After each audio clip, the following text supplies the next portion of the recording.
เอาไปเลยจ้ะเอาแหละวิลี่นะมาโดนตัวไหนบอกกินเลยนี่นะแล้วบาทเนี่ย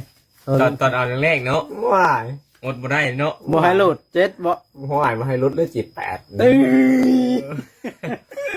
ยิ้มผมเนี่ยแต่เฮ็ดไปเบิดเนาะว้าย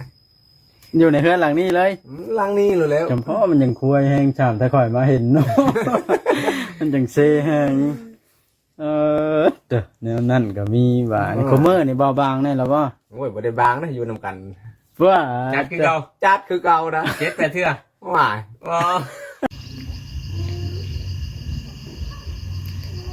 ทุกคนคือสิจื้อได้เนาะอันนี้คือโรงเรียนบุญเพ่งเด้อขี้หนึ่งนี่น้องมาบ้างขี่รถผ่านไปก็เลยเห็นบุญเพ่งอยู่เนาะสบายดีสวัสดีพี่ๆ FC ปลาลุงเอ้ยอ้ายเมื่อทุกคนเด้อเนาะยินดีต้อนรับเข้าสู่ช่อง YouTube เบาบางเมื่อนี้เบาบางสิเข้ามาหาน้องบุญเพ่งเนาะก็คือเพิ่นมาโรงเรียนแล้วได้ทุกคนตีเถอะสบายดีนักเรียนสบายดีน้องบุญเพ่งสวัสดีค่ะไหมนี่เด้นางตาเพชรบ่นางตาเพชรสบายดีนางนี้เด้นางน้ำผลสบายดีร้อยสบายดีผู้นี้เด้น้องมานี่เอาน้องมาเอ้ายังนะในน้อยหนึ่งในนกน้อยบ่แจ่มแจ่มบ่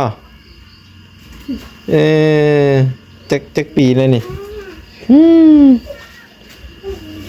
เอาน้องมองเห็นน้ำบัดอาจารย์มาได้สาวเมอน้ำบ่อนนี่ฮะเอาเฮียนำก็สิเป็นยังเอาในครูสอนก็ไก่ก็ใครให้เพิ่นอ่านเลยเนาะเพิ่นก็อ่านได้เลยเนี่ยยังอันนี้ตามันบ่อนนี่บ่แม่นดิเดี๋ยวตามันจะเนาะมาโรงเรียนเพิ่นก็เอาน้องมานำเนาะโอ้หมอนทอง7 สีมาม่วนบ่มาโรงเรียนน้ำเอ้ยนี่ม่วนบ่ฮะโอ้ทรงกับไม่นุ่งซ้ำบุญเพ่งมาก็เพิ่นเลยมากับนางตาเพชรบ่เอาตกน้ำตกอันนี้น้ำไผอันนี้น้ำค่ะโอ้น้ำเจ้าผู้ได้มาส่งเจ้าเอื้อยโอ้จะว่าน้องมาส่งเงี้ยเหรอแล้วขี่รถมานำกันบุญเพ็งกับจุกคมงามมือนี่นี่จุกแบบเอ้ยนี่งามเดี๋ยวเอ้ยตาเพชรนี่เห็นบ่เพื่อนจุกคือเอ้ยตาเพชรนี่แม่บ่แม่หรือเอ้ยบุญเพ็งกินข้าวกับเพื่อนร้อยเช้านี่จะโดยแล้วบ่จ่าเจอบ่จ่ากับยังกับกวดกับอโจเห็นบ่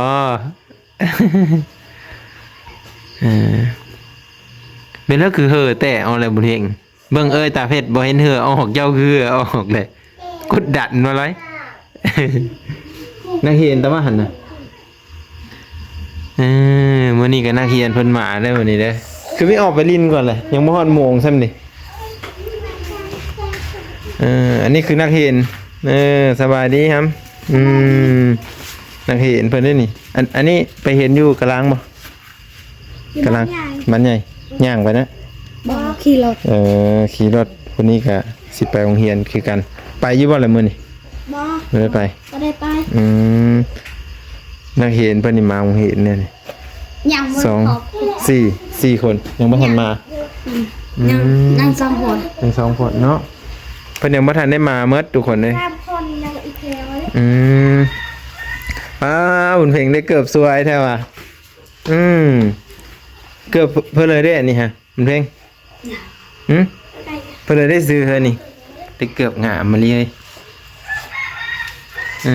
เห็นบ่หนงเฮาไปหาบ้านนี่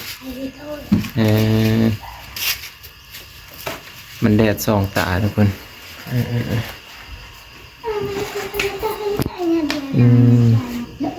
ประมาณจังโมงนี่ในครูมานี่ครับ8 โมงเนาะ8 โมงในครูเข้ามาสอนทุกคน ก็คือตอนนี้ยังบ่ทันได้ฮอดเวลาก็คือนักเรียนเพิ่นมาก่อนเนาะนักเรียนจะมาก่อนในครูอ่านเป็นอยู่บ่นี่เพิ่นเลยได้อ่านเป็นนี่ฮะ อ่านเป็นบ่อันนี้สาระยังอันนี้อ่านเป็นว่าอะไรเพิ่นเลยอ่านเป็นนี่คุณเพ่งอ่านเป็นบ่อ่านเป็นอยู่บ่เลย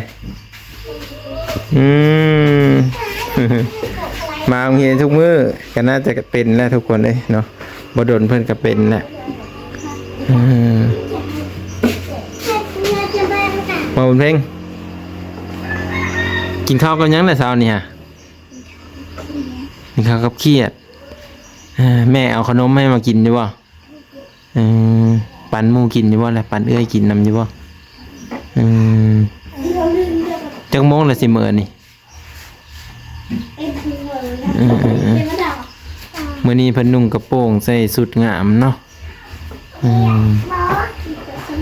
นักเรียนประมาณนี้เลยทุกคนเอ้ยเนาะเพิ่นเป็นสิอายๆในเด้อว่ะอายนะบุญเพ่ง ฮะอายเบิดเลยคนน้อยเดียวหนึ่งสิอายเนาะคนคือกันหมดนี่ บุญเพ่งว่าอายแล้วบุญเพ่งนี่น้อยสุดอยู่ในวงเห็นนี่ทุกคนนี่แค่นั้นมีแต่รุ่นเอ้ยผู้เยอะหมดเลยมีแต่ลาวผู้น้อยผู้เดียวพอดีนั่งกับโต๊ะเนี่ยพอดีเพลงดังเลยเนาะ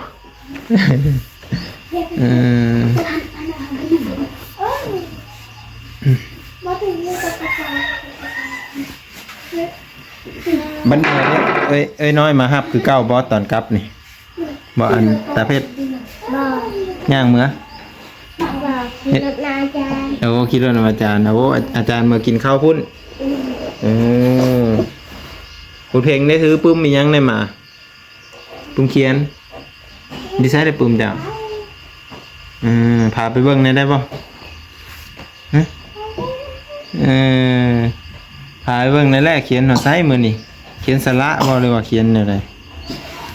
บ่ได้มานั่งอยู่พี่ได้เนาะไปนั่งอยู่พุ่นแล้วมันบ่อย่าว่าจะมานั่งเขียนอันนี้สระได้สระในภาษาลาว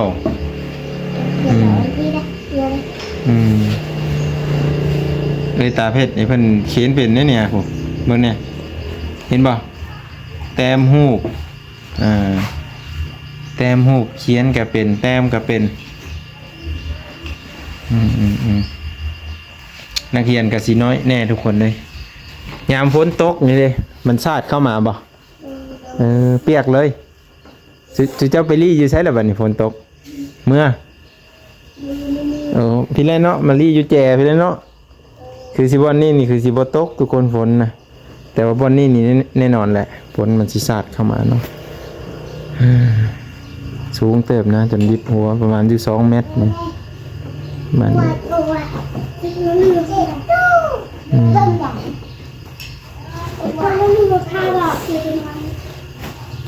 ไปหาซื้ออื่นซื้อกบแล้วบ่ได้บ่อื่น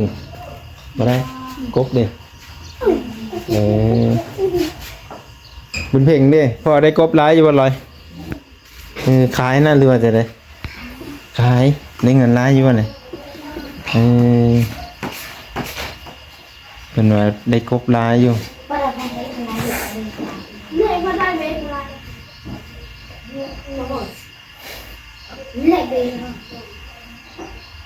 เขียนยังมื้อนี้นางตาเพชรเขียนสระบ่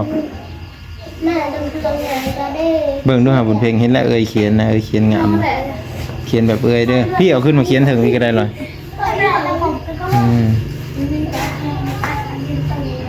เห็นบ่เราเขียนนะเบิ่งเอาเด้อเขียนแล้วแหละสิอายยังเขียนให้บุญเพ่งเบิ่งนำด้วยฮะ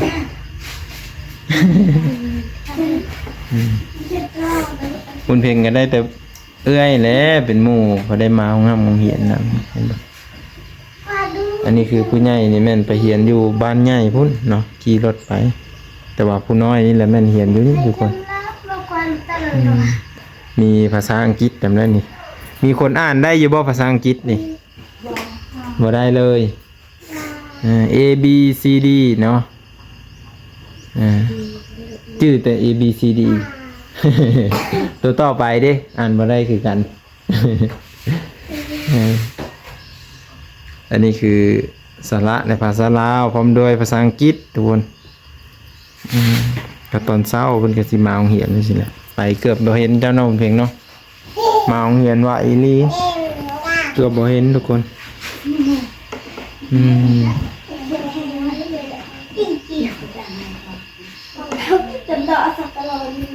ยันว่าบุญเพลงถือข้าวมากินโรงเรียนบ่ได้ถือเนาะ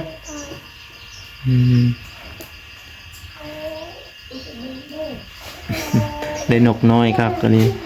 เอาอยู่ห่างมันบ่มันสิบ่ตายบ่น่ะเจ้ากับผู้นั้นเพิ่นเป็นอ้ายเพิ่นเป็นน้องเจ้าเป็นอ้ายเป็นน้องเพิ่นเป็นอ้ายเจ้าเรียนห้องได้เด้อซะสิผู้นั้นดิเอ้าอ้ายคือเรียนอันนั้นเด้อซะข้างห้องอ้ายข้างห้องบุญเพ็งระวังเด้อข้างห้องเด้อ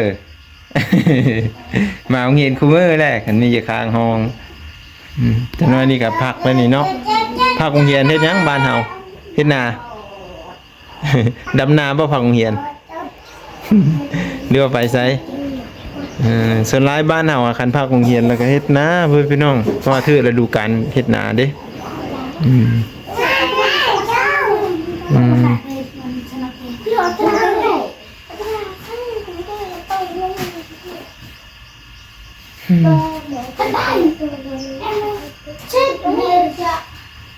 กูจีเจอบ่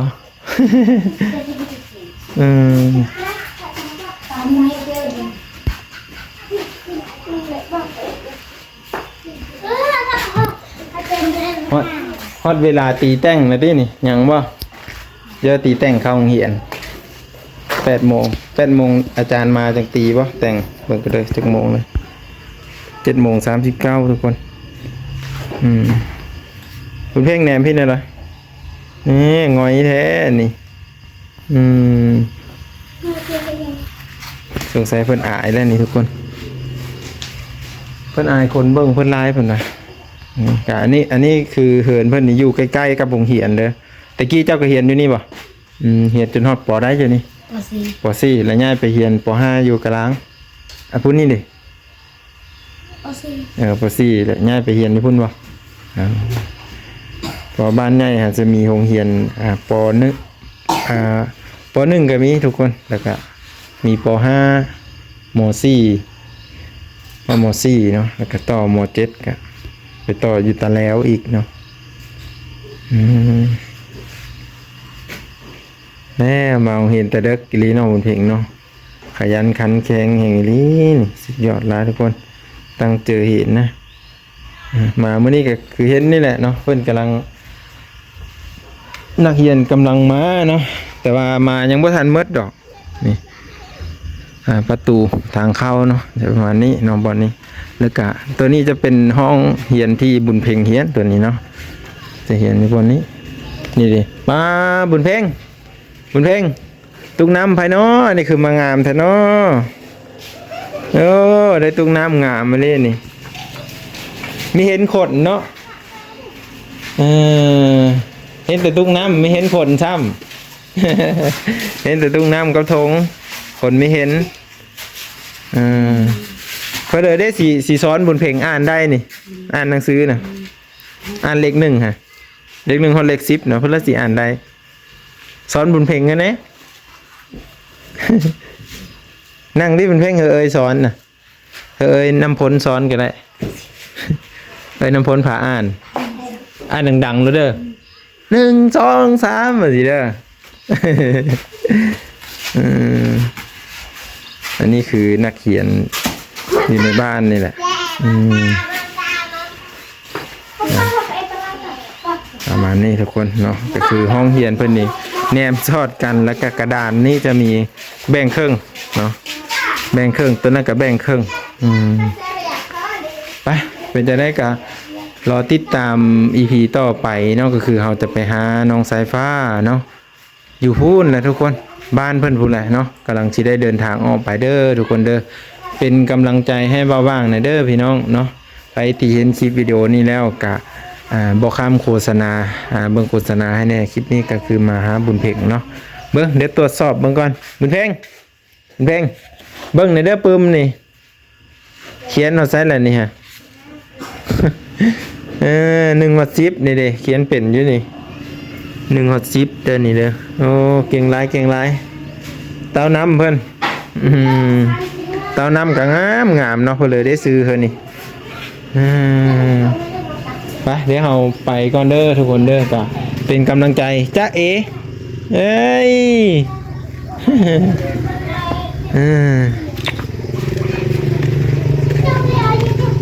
ไปเดี๋ยวเราสิกลับก่อนโอ้อันนี้ก็นักเรียนกันบ่ปอเลิฟพูนี่ป3ป2นักเรียนป2ทุกคนไปกลับก่อนเด้อทุกคนเด้ออยู่ดีมีแหงหมดทุกคนเนาะแล้วก็มื้อหน้าจึงมาเบิ่งน้องๆเพิ่นตอนที่อาจารย์เพิ่นมาก็สิต่อกันพุ่นแหละมื้อหน้าเด้อทุกคนมื้อนี้ก็คือสิบ่ได้อันนั้นน่ะบ่ได้อยู่เนาะไป